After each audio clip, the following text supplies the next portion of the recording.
Okay, folks, it's your buddy Mike Messier. Just saw a wonderful new film. I thought it was wonderful. Maybe you do, maybe you don't. Not Stephen King's It. If our buddy there, John Krasinski, straight from The Office. We all knew him. We all loved him. Actually, I didn't watch The Office until it was in the can. And I caught up, and I was actually watching his horror films, the Quiet Place movies, I believe, before The Office, in my chronological order of things. But comes out strong with this family film, kids movie, but I think everyone can go see it. Everyone would enjoy it. I don't think there's anyone that wouldn't like this movie, unless perhaps you're very cynical and so forth, and I can be. But I thought this movie was quite good, okay? And now I'm going to discuss it. So if you're thinking about seeing it, I would go see it. If you're thinking, I'll skip this one, this purple hunk of shit looks kind of weird, I would still go see it. I did not see a lot of previews for this one. I did not see a whole lot of commercials. I saw a tinge. And on the social media world, I started to see a few headlines, a few review thumbnails and stuff, and I wisely avoided any details because I'm telling you, people have this is like a weird vehicle in the parking lot here. It looks like something from Back to the Future. Bizarre, but odd. I don't know what the fuck. It's just some bizarre vehicle. It's very interesting. So, this movie, what's it all about, Sammy? Well, first off, it's the Hollywood elite. I guess I'll say spoilers, by the way. A lot of voices of these animated, mythical creatures, these imaginary friends, voices that I actually didn't recognize. I saw Steve Carell's name listed in the opening credits, and I said, oh, gee whiz, Steve Carell, and I kept waiting for him to show up. Guess what, folks? He's blue all along. I didn't realize that was his voice. So a mini Office, Jim and the boss guy, mini Office reunion. I always like to see that. Now that I'm an Office fan, I wasn't until 6 years ago, perhaps. But what a movie. I mean, the Tina Turner "Can't You Be Good to Me" soliloquy, that 5-minute or so, I mean, that's just a slice of magic in my book, okay? I thought that was great. I mean, I think the movie, this movie could just be, really, that's just like the linchpin of this film, that sequence. And, the movie was a little slow before that, to be honest with you, but I liked that. I like that the movie took its time getting to where it was going. A few cliches early on, a few cinematic cliches we're getting used to. The opening montage of the perfect little family, the mother, the father, that are dancing together, and the kid watches mom and dad dance. That seems to be the way with these movies. It's either like you go see some dramatic movie and the parents are dysfunctional and want to kill each other and the kid grows up in the shadows of thus, or it's some whimsical, perfect family where the parents dance together in front of the kids and then we have to kill off one of the parents like right away. So as soon as I saw that this movie started with the whimsical dancing and the montage and look how wonderful this fucking family is and how happy everyone is, I knew that someone was dying. And it turns out to be the mom. So sorry, Mom, you got to go. So then, we grow up in the shadows of depression or whatever the fuck. And now, God, we're 10 minutes into this thing. And dear old dad is about to drop himself. He's put in this hospital. Was it kind of just a vague thing, which is fine. They didn't really say what ailment he had. But he's got to get some type of surgery where there's, some type of death chance. Although he seems confident that there won't be. The little daughter, B, is confident that she might lose another parent. Oh, boy, sad. So, so we meet the nurse, who seems to always be there. I guess she works 24 hours a day. And what else? We meet good old dad, which is our writer-director friend, once again, Krasinski. Now, what I do like about Krasinski is that he does shoehorn himself into these movies, which is a good way to get himself another paycheck, because he's getting his writer paycheck, he's getting his director paycheck, and he's getting all those wonderful royalties for this movie. Smart move, John, if I can call you that. Also, good for him, you know, as a tall man. I think he's 6'5", 6'6", so he's kind of like the most successful tall actor since Tim Robbins, which is something to say. I mean, I'm pretty tall in height as well, not quite at those inordinate heights, but I'm fairly tall, so I know what it's like. So anyway, keep going. The kid actor, I thought, did a good job. I mean, I'm kind of flashing ahead, but I thought the kid actor did a good job of being surprised when she starts seeing all these creatures and all these, you know, imaginary friends and so forth. And then she kind of had her, like, you know, Hulk Hogan, Miss Elizabeth moment when she's at her daddy's hospital bed and she's holding his hand, like she's crying and she's getting her mouth all full of fucking spit and spittle and the fucking tears are dripping down her face. And you know that Krasinski and whoever the fuck was on the set that day was like, oh my God, she's so amazing. She's going to win an Oscar someday. Oh my God. Like, they were all so excited that this kid actor could cry on demand and garner all the emotions necessary. But, you know, I thought she did a good job. Like I said, it was very much Hulk Hogan, Miss Elizabeth, bedside manner. I guess this kid could have taught Hulk Hogan how to act at the bedside manner, you know, if she was alive in 1988, which I'm sure she wasn't. She was probably negative 30 at that point. But in any event, what a movie. I just, like I said, that whole Tina Turner sequence, I guess, see, here was one thing about the movie that I was trying to figure out, because we did see in John Krasinski's character, Dad's character's hospital room, there was a prop that I thought was distracting. Once again, I said this in another recent review, the high-def TV that was in his hospital room that wasn't on. So if he's got a high-def TV, then we know that his time... Now, I'm just going to provide some conjecture here in this movie, because I don't know if anyone else has been saying this, or is this a known thing, or I'm just making shit up. But basically, he's got this high-def TV, which would make you think, okay, he's in the timeline of post-2007. The kid in the other hospital room, which we never really got to the bottom of his story, he's got a broken leg, he's got a broken arm, a broken whatever the fuck. And it's like, is this kid...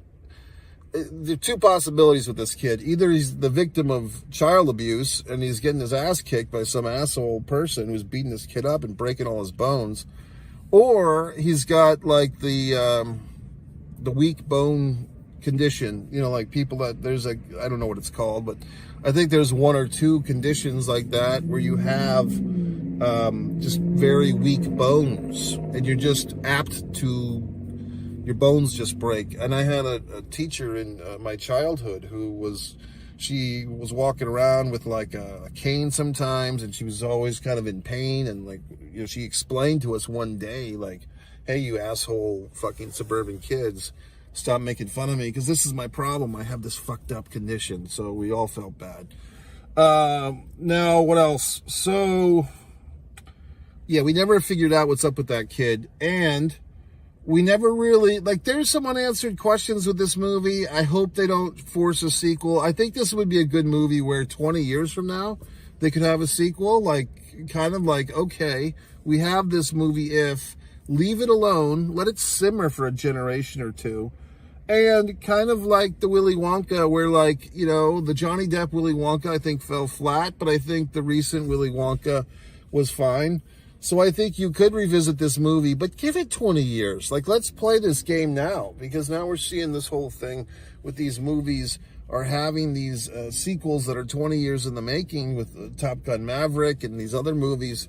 Why not wait a generation to have a sequel to this movie? You know what I mean? Like, can we plan that? I mean, Krasinski, he's probably 45 or so. So, I mean, he'll still be alive in 20 years. And the B kid, if she's still acting, she'll be, you know, in her 30s, I guess. So we could do a nice sequel.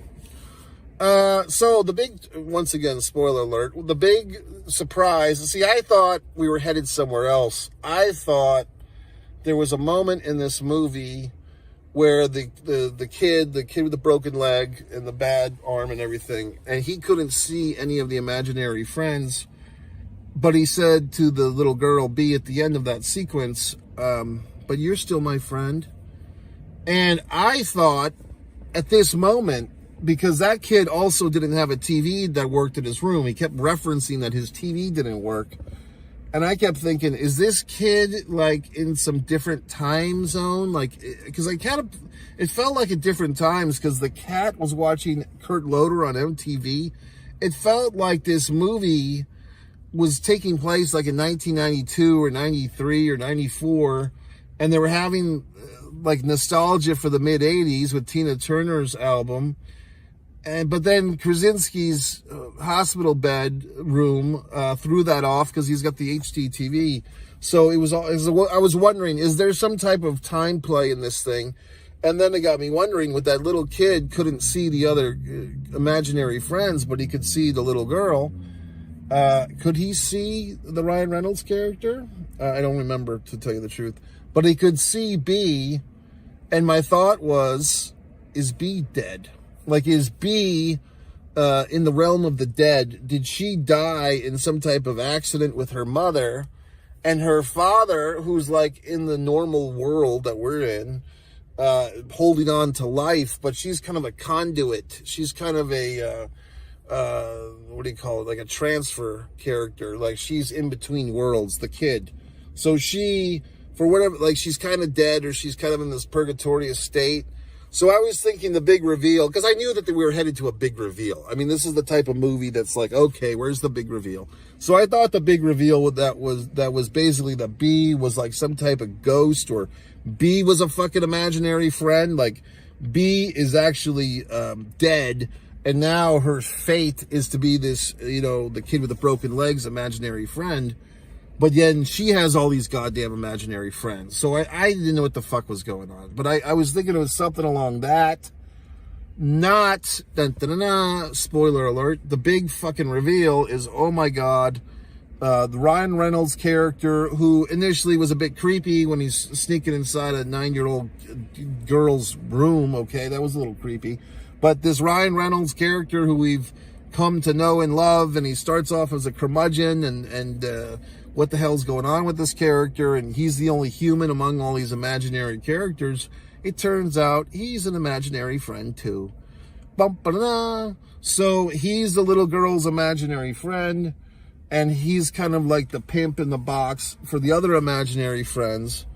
So this kid's got quite the imagination, and the reason why Calvin was so somber earlier when he's first meeting this kid, or she's first meeting him, is because he's sad that she does not remember him. However, you could kind of make a fucking point here. How is she interacting with him if she doesn't remember him? Like, she has to remember him on some psychological level if they're palling around, right? So, I mean, like I said, this is not a perfectly tuned instrument of a film, but it's good enough to get you through, because all the emotions. Now, here's another wonderful thing, folks, because you find people in your comments have been saying, well, gee whiz, Mike, how do you have all these wonderful insights? Well, I've been in movies myself, okay, assholes. In fact, there's a children's movie, a kid's movie, that I'm in called Mr. Birthday that had some similar themes to this one, although Mr. Birthday was filmed 4 fucking years ago and is properly distributed, okay, and has some people you might know. My good buddy there, Eric Roberts is in it, and so forth. So Mr. Birthday kind of had a little bit of themes like this, but not quite. Like this movie obviously had a much bigger budget and so forth, although, Mr. Birthday, to its credit, is fully released. You can see it. But this movie obviously had a budget probably 100 times greater than that one, which is fine. But yeah, I did enjoy it. And once again, at the end of the movie, seeing all these Hollywood elite, all the people that people say they hate, the Hollywood elite, the Brad Pitts, the Amy Schumers, everyone hates all these people, yet here they are providing this entertainment. what's this vehicle now has got some type of thing going on. This vehicle has got some type of situation. It's like what the fuck is going on in this world? It's like this vehicle. I don't know if it's a security guard or whatever the fuck. We might have something weird night in this parking lot. So anyway, I thought the movie was good. I enjoyed it. But yeah, all the Hollywood elites that everyone hates, they all did the voices for all these characters. And people always say shit like that. Oh, these Hollywood elites, they're such horrible goddamn people. Yet you go see the fucking movies they're in and they entertain your asses off, people. So what are you complaining about? So I liked the fucking movie. Amy Schumer as the fucking, the fucking gummy bear. I didn't recognize her voice. Like I said, I watched the whole goddamn movie waiting for Steve Carell to pop in, and he was the fucking blue thing all along. So, I mean, I guess they did a convincing job of convincing me, because I didn't recognize a lot of these Hollywood elites. Brad Pitt as Keith, I didn't even know who the fuck that was. Louis Gossett Jr. as the teddy bear, 93 years old teddy bear. That's wonderful. Okay, you might be saying, well, gee whiz, Mike, should I stick around to the end credits? I did. In fact, I really had to use the facilities, and I was, the theater was so close to the men's room, I could actually go to the men's room and still hear the end credits and come back in time to see that the only thing that happened after the official, roll credits were ended was a little nice tribute to Louis Gossett Jr. as the teddy bear. I didn't realize. I don't remember if I knew that he passed away, to tell you the truth, but apparently so, because it said in memory of. So there you go, folks. I got to give this one a big, strong rating. I think I'm going to give it a 4.5 out of 5. I could be cynical. I could just give it 4. I could just do whatever the fuck I want. If there was any type of feeling of, oh, this movie, maybe the music, and I just say this because it wasn't that the music was bad. It just felt like every other Pixar, Disney, family, big budget film where they have the whimsical orchestra music, the music that kind of like pushes every emotion. It just was very standard issue. I mean, no offense to the musicians. They did a wonderful job. But I just felt like it wasn't unique, okay, like the unicorn in this movie. Also, I don't know if they're trying to make a product with this movie, trying to make action figures or stuffed plush dolls. They could make quite a killing with this movie, I would think, if they did make stuffed animals with these characters. I did thought that the invisible imaginary friend was kind of funny. That was kind of meta, as they say. Who was my favorite? I mean, I thought the glass of ice, that's pretty inventive. I mean, who the fuck has a glass of ice as an invisible friend? The invisible ice, when he's about to get drunk by Blue, he's like, this is my life in a nutshell. That's funny. What else? I don't know. I mean, you had your standard issue shit, like your fucking unicorns and your purple dragons and stuff. I'm trying to think if I had a particular favorite imaginary friend. I mean, I thought that the grandma's thing was kind of cool, like very specific, like this aristocratic broom or whatever the fuck she was, lady. I don't know. I mean, maybe the glass of ice, just because it was kind of a cool, like, adults, like a glass of ice, that could be an adult's imaginary friend. What I was going to say, which I'll say now, I don't think I ever had an imaginary friend. Maybe I have to go back to the deep recesses of my brain and remind myself. I mean, I had action figures that I, played with, and I drew images, okay? And you can see on one artist, Mike Messier, my wonderful drawings. You can read my wonderful book, Fighter Play Basketball, A Distance from Avalon. You can buy all these things on Amazon, okay? But I don't recall ever specifically having, like, some type of Wilson volleyball or whatever the fuck imaginary friend. I just don't think I did. You know what I mean?